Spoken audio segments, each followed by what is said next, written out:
Ohio, I'm the Lefty Gun Nut, here to show people that guns are not intrinsically evil and that gun nuts can be LGBTQ, furry fans, and anime fans too. On that note, I'd like to talk about harmless but contentious debates. So that this is not a complete bait and switch, I'm going to explain dubs versus subs to my non-anime fan watchers, and then compare it to the revolvers versus automatics debate in a manner that I hope entertains the non-gun owners. The biggest long-standing battle between fans of imported Japanese cartoons, predating the waifu wars, is what kind of localization is, quote, best, unquote.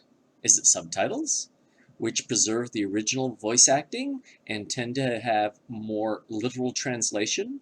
Or is it dubbing, where the importer hires a crew of English voice actors and translate the Japanese idioms into our cultures as well as the words? There's something to be said by not having to read at the same time as you watch. In fact, there are some people for whom anime would not be accessible if they had to read quirky and rapidly displayed English while trying to keep abreast of the beautiful and often subtle details of these lovingly drawn moving pictures. There's also the advantage, of course, of hearing things like, "It's raining cats and dogs," instead of what unfamiliar Japanese idiom might be. However, there's a conflicting view. The English voice acting 20 to 25 years ago was atrocious, in some cases sounding literally like they used a speak and spell toy rather than a human actor. There was also the problem of the Americanization of an anime deliberately removing queer characters, among other things, from the storyline, something done for the TV version of Sailor Moon, and much more recently in the Netflix dub of Evangelion. Aside, Evangelion is still worth a watch even if Netflix couldn't afford the rights to Frank Sinatra's Fly Me to the Moon. Also, some people like the quirky twists of more literal translation. They believe it gives them more insight into the Japanese language and culture. In the end, it depends on what you're looking for from your anime, and what your personal preferences are. Myself, whenever possible, I like to watch a dub with the original subtitles playing at the same time. The differences are illuminating. I could say the same about the classic gun nut debate. Which pistol is, quote, better, unquote, a revolver or a semi-automatic? In this video, I'm going to try and present a minimally biased expose of the pros and cons of both, followed by my own brief opinion, and then, yes, if you will bear with me, a single political gun control related question. I hope you will take the time to at least consider, if not answer. But enough of that. On to the fun. Since I'm comparing the semi-auto to the revolver, I'm going to start by doing the responsible gun owner thing with two guns. As always, you don't touch a gun until given permission by the owner. When handling it, you assume it's loaded, keep your finger out of the trigger guard, and keep it pointed in a safe direction. The first thing you always do is prove it's safe. Remove the ammunition.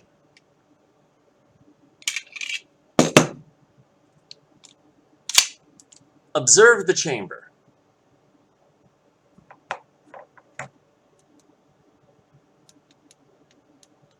Verify the feed path.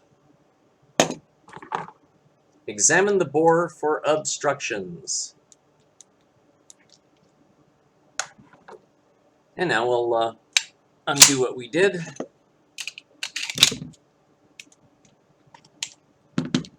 And the revolver. Point. Remove. Observe. Verify. Examine.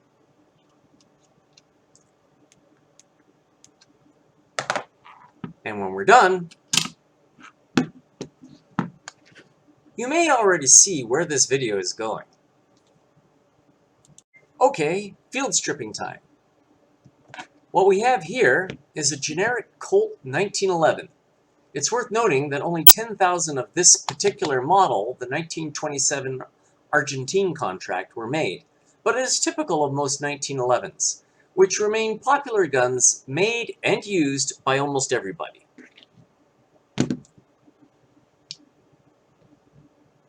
Next to it is a Smith & Wesson 1905 military and police Victory revolver of World War II vintage. This make and model was the sidearm of the Royal Canadian Air Force during the war, although this gun might not have been one of them. There were hundreds of thousands of them manufactured. Let's field strip the 1927 and make it ready for cleaning.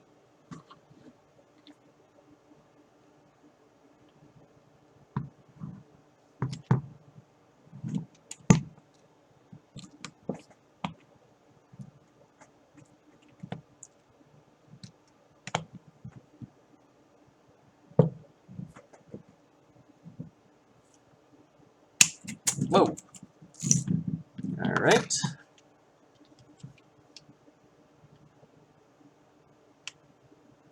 Oh, that was stupid of me. Magazine should have already been out.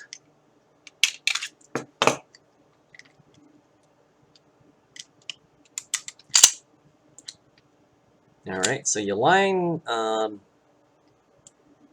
this little groove up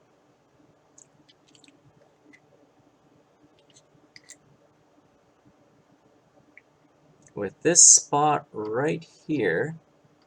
There's a little hole there. I don't know if you can see it. And then you can push this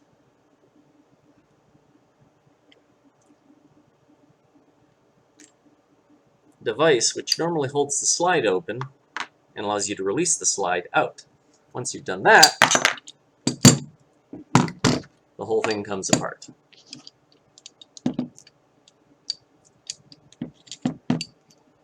Nope, not quite. Gotta remove the bushing. There we go.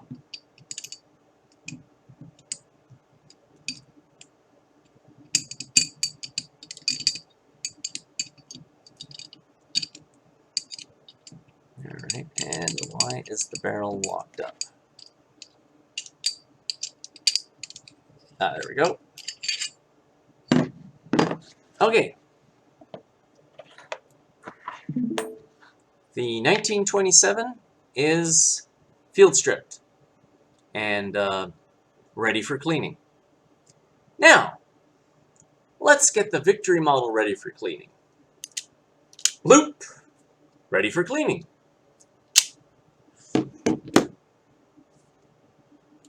All right, fast forward a little bit. We're done cleaning, and now we're going to put our guns back together. Let's start with the semi-automatic. 1911, you start with this barrel, you put it back in here, make sure this link is able to move properly. You're going to need that link properly hooked up later on. Okay, make sure the barrel can go back all the way like it should. Alright, then we put this part in, which kind of sits here loosely, so we'll tuck it in here for now. Make sure it's the right way too. This is the recoil rod or return rod. I'm not sure exactly what it's called, to be honest. On some 1911s, it's actually the full length of the slide, and that gets really fun to remove. All right, and then we put the barrel bushing back on.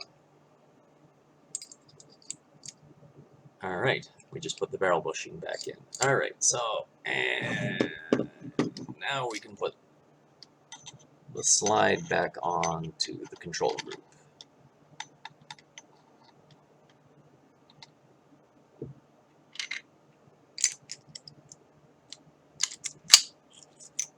All right.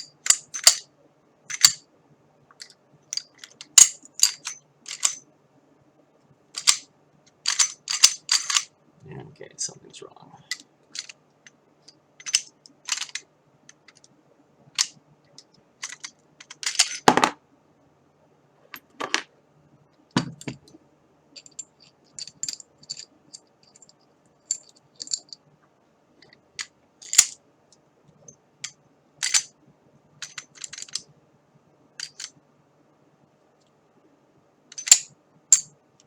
There we go. Right, all right. So we put it back to where we can put that, where that little notch is, so we can put the Locking open device in. Make sure the barrel is back where it belongs.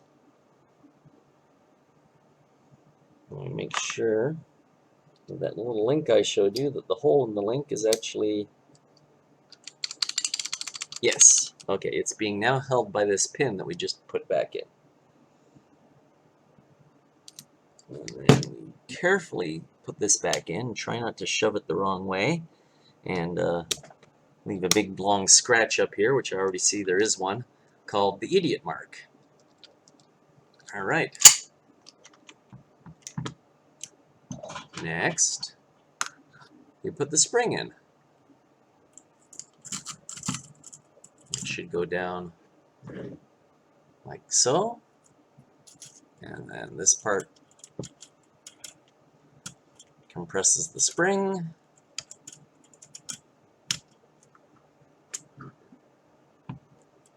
You did not see me just stick my thumb in the trigger guard.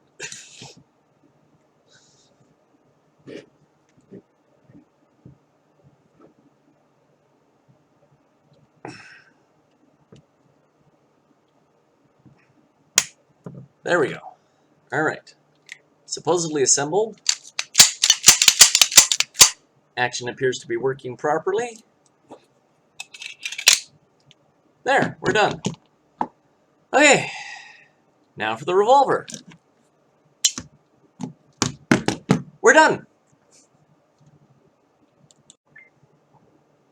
While the 1911 is popular, it is not the simplest firearm to field strip. So, for fairness' sake, I'm going to also strip this Chinese copy of a Walther 22 caliber Olympia target pistol. For this one, after we've made it safe,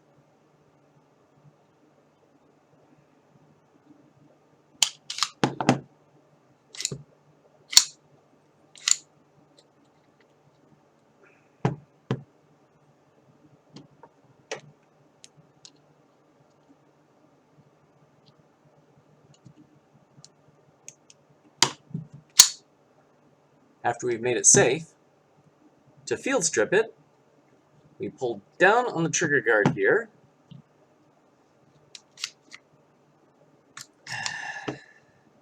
Make sure it's all the way down.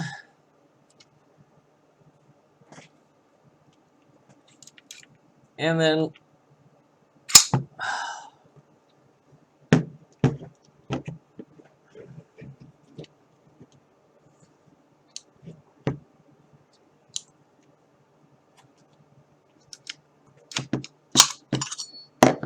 like so.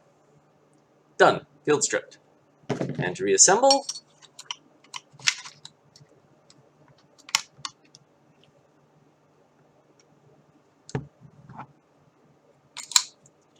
same process.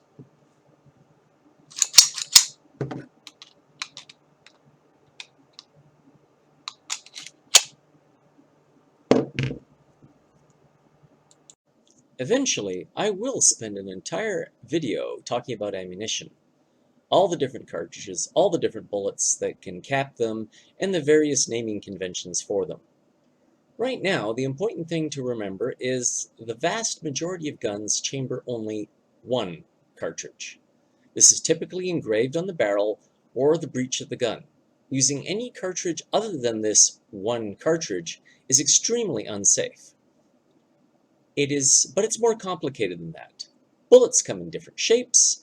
They can be pointy, they can be rounded cones, they can be flat-top truncated cones, they can have a hollow in the middle, they can even be something odd like a small Kevlar bag of tiny pellets.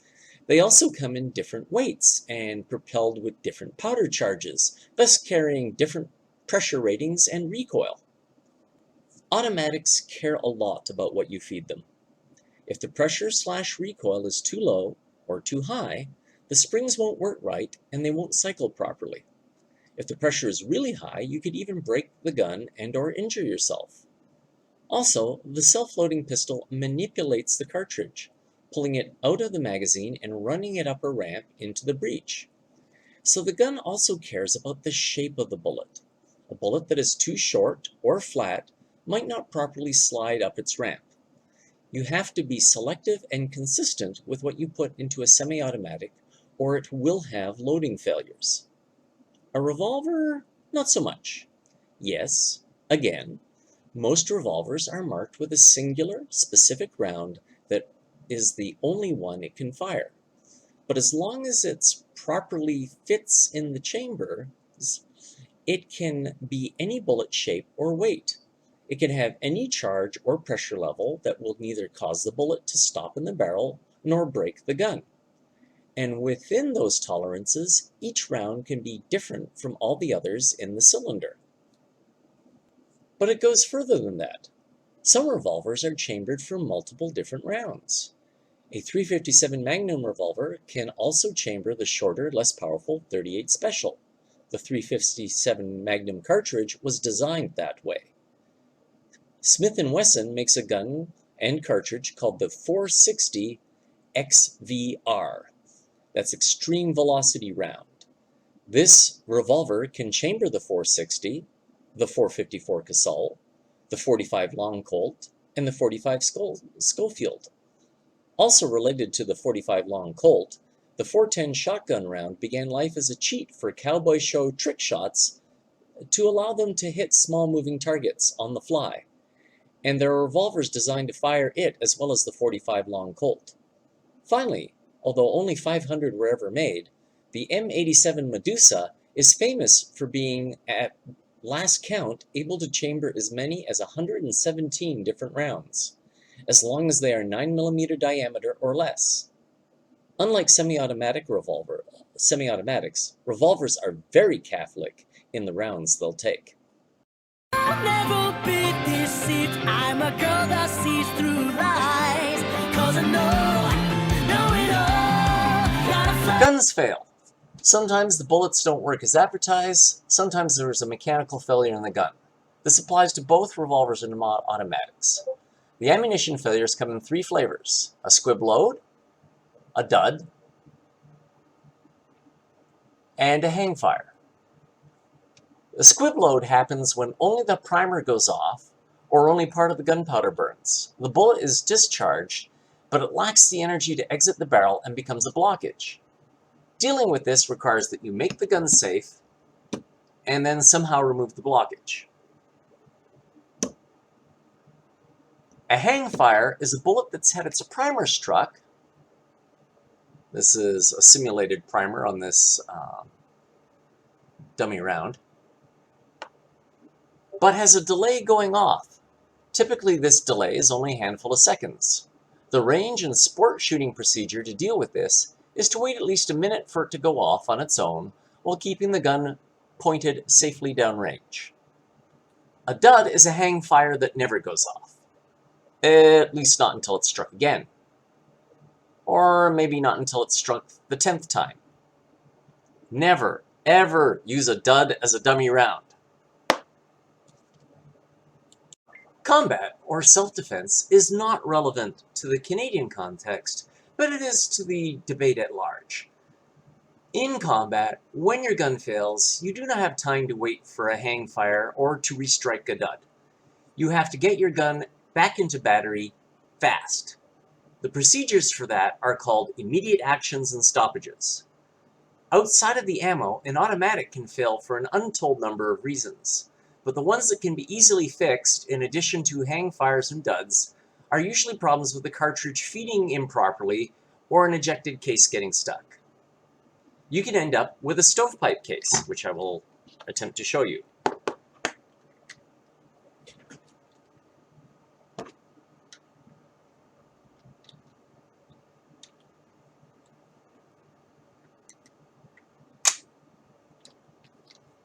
This is when the case gets stuck in the gun, looking like a stovepipe, stopping the gun from working.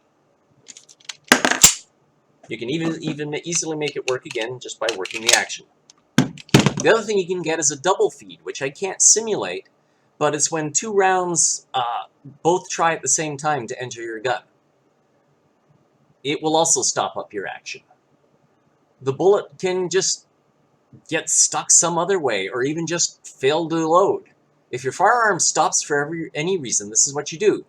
Look at it to see if you can see the problem. If it's a stovepipe, it's going to be obvious. If the magazine's locked back, that's going to tell you something. Then you manually cycle the action. Hang on. Sometimes more than once. If it doesn't work the first time. Oh, and look at that. We actually had a failure to load. That round has stuck here and caused the gun to jam. And then we fixed it. Excuse me.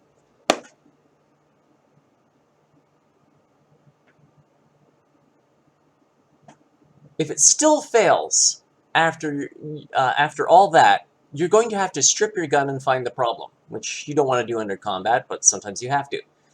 And it might be an internal one that only a gunsmith can solve for you. Sucks to be you. On the other hand, if a revolver jams, then the whole mechanism locks up, and you might be able to unjam it by opening and closing its cylinder, or trying to rotate it. Revolvers are very fragile compared to semi-autos, and the crane, this part here,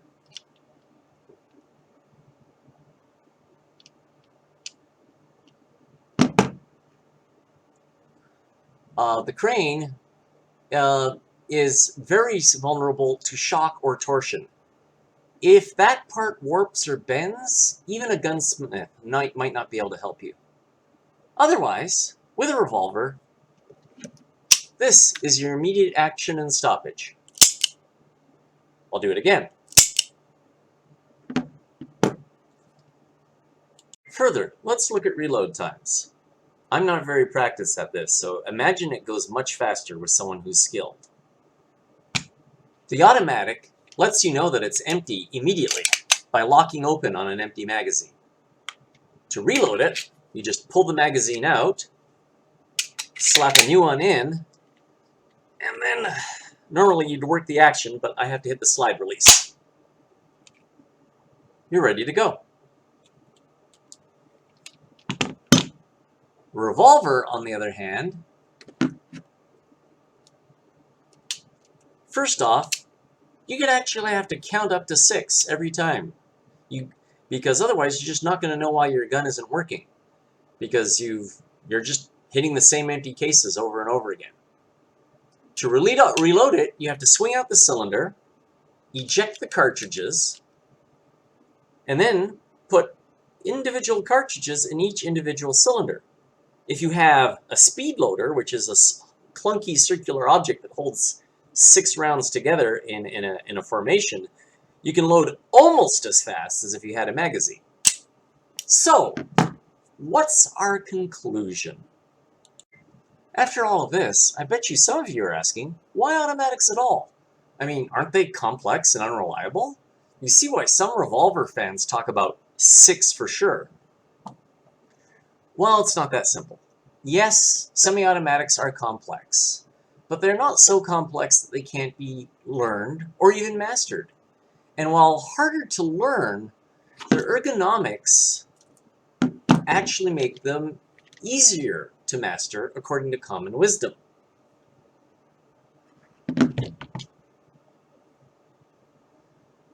Yes, they require more maintenance and are finicky about their ammo, but if you select your ammo carefully, keep it consistent, and do perform that maintenance, they'll function reliably.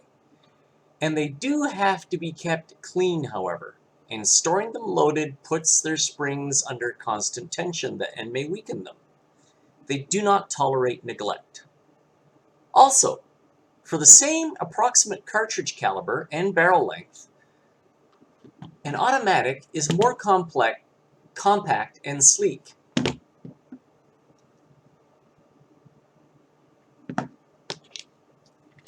Lending itself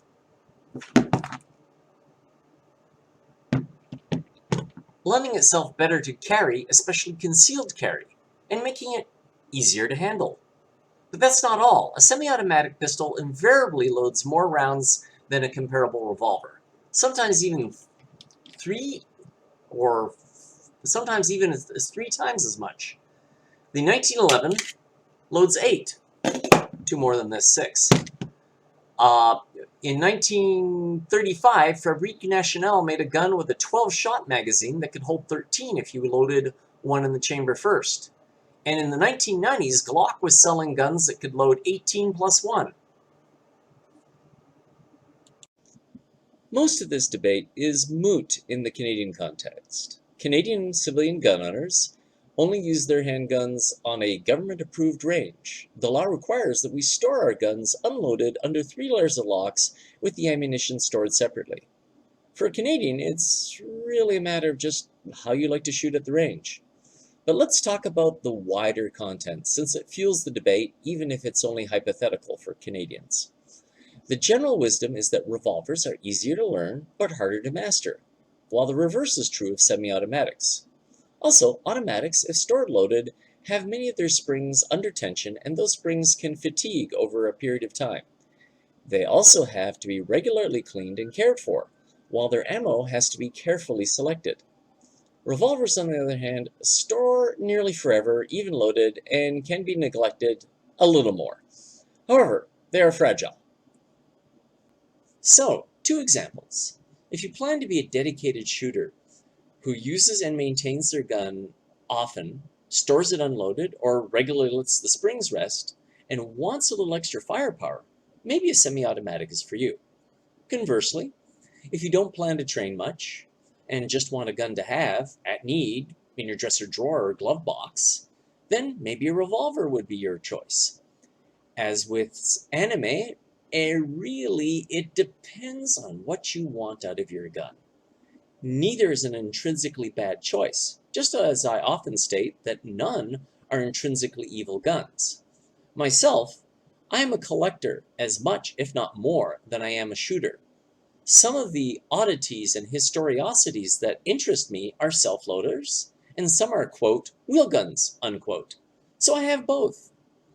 That about wraps up this video. As always, like, subscribe, and share if you think my video or channel is worth it. There are links below to a little more on this topic, particularly on the Medusa, and to 2 links to some of my favorite shops. Alright now, as a Canadian, which of the following below do you think should be a requirement for getting a Canadian gun license? A multi-day safety course that includes the handling of dummy rounds and firearms that have been made unable to fire. B, a criminal records check. C, references to attest to your responsibility and character. D, if you have been treated by a mental health practitioner, a multi-page document from them describing in detail your condition and your compliance to treatment, and asking specifically whether or not they have any concerns about you having firearms. Entirely independent of you and with a waiver signed by you. E, a 28-day hold before a new application even begins to be processed. F, getting registered henceforth to twice daily electronic checks for any interactions with authority. I'll tell you in the comments below which ones are part of the Canadian gun licensing process after I've seen a few opinions. Ciao meow, and be safe. Show the way.